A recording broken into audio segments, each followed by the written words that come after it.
Assalamualaikum warahmatullahi wabarakatuh. Perkenalkan nama saya Afurkan dari jurusan Teknik Mesin Fakultas Teknik dari kelompok 20 Bakti Alexander Kota. Kali ini saya akan menjawab beberapa pertanyaan dari maraknya pinjaman online ilegal. Yang pertama, apa saja faktor yang mempengaruhi seseorang untuk terlibat dalam pinjaman online ilegal?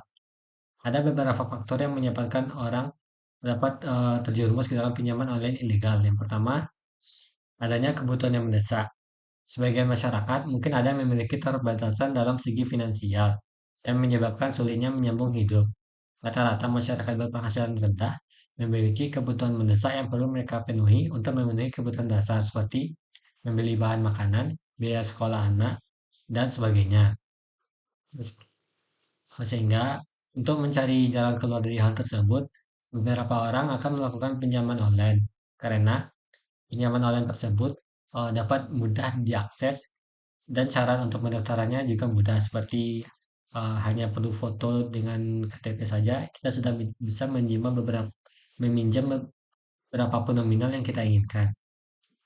Yang kedua, aplikasi mudah diakses dan pengajian mudah. Seperti yang saya sebutkan sebelumnya, saat meminjam pinjaman online, syarat untuk meminjam di pinjaman online tersebut sangat mudah. Ini hanya perlu dengan menggunakan foto kita sendiri dengan KTP.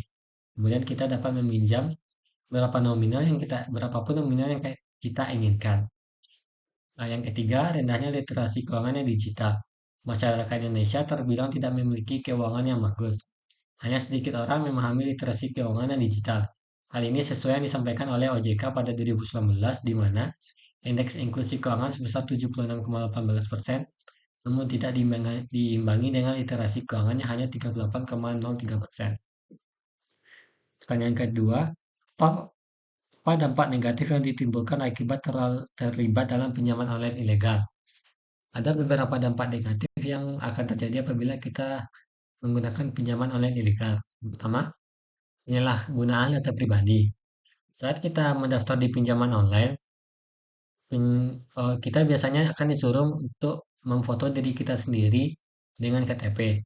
Dalam KTP tersebut sudah masuk informasi tentang diri kita sendiri, tentang data pribadi kita. Kemudian dari data pribadi tersebut akan terjadi penyalahgunaan terhadap data pribadi kita oleh orang tersebut. Yang kedua, adanya pemberlakuan denda yang tidak wajar. Apabila kita melakukan pinjaman online di pinjol atau dipinjol, biasanya bunganya akan sangat besar dan apabila kita tidak memenuhi waktu tenggat bayarannya, dan juga dikenakan denda yang sangat tidak masuk akal. Eee, Aturan dari denda dan bunga ini juga bisa berubah-ubah karena memang tempat pinjaman kita tersebut tidak, tidak meyakini. Soal ketiga, bagaimana cara menghindari agar tidak terlibat dalam pinjaman online ilegal, serta solusi apabila sudah terlibat pinjaman online ilegal. Yang pertama, agar kita terhindar dari pinjaman online ilegal, kita bisa apabila kita memerlukan uang untuk digunakan, kita bisa meminjamkan uang tersebut kepada kerabat atau teman atau orang yang kita percaya. Itu lebih baik daripada meminjam di pinjol.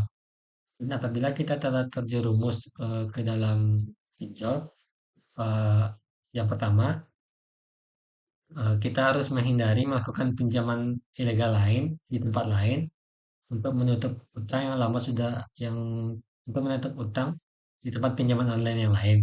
Karena itu seperti gali lubang dan tutup lubang. Yang kedua, apabila adanya teror atau intimidasi dari pinjaman online tersebut, kita bisa segera laporkan ke pihak kepolisian untuk selanjutnya diproses secara hukum. Atau kita bisa membuat laporan kepada SBI melalui waspada_investasi@ojk.go.id agar laporan segera diteruskan kepada Kementerian Komunikasi dan Informatika sehingga pinjol ilegal yang bersangkutan bisa diblokir. Baiklah, hanya sekian video dari saya. Kalau ada salah dan nyakal mohon dimaafkan. Assalamualaikum warahmatullahi wabarakatuh.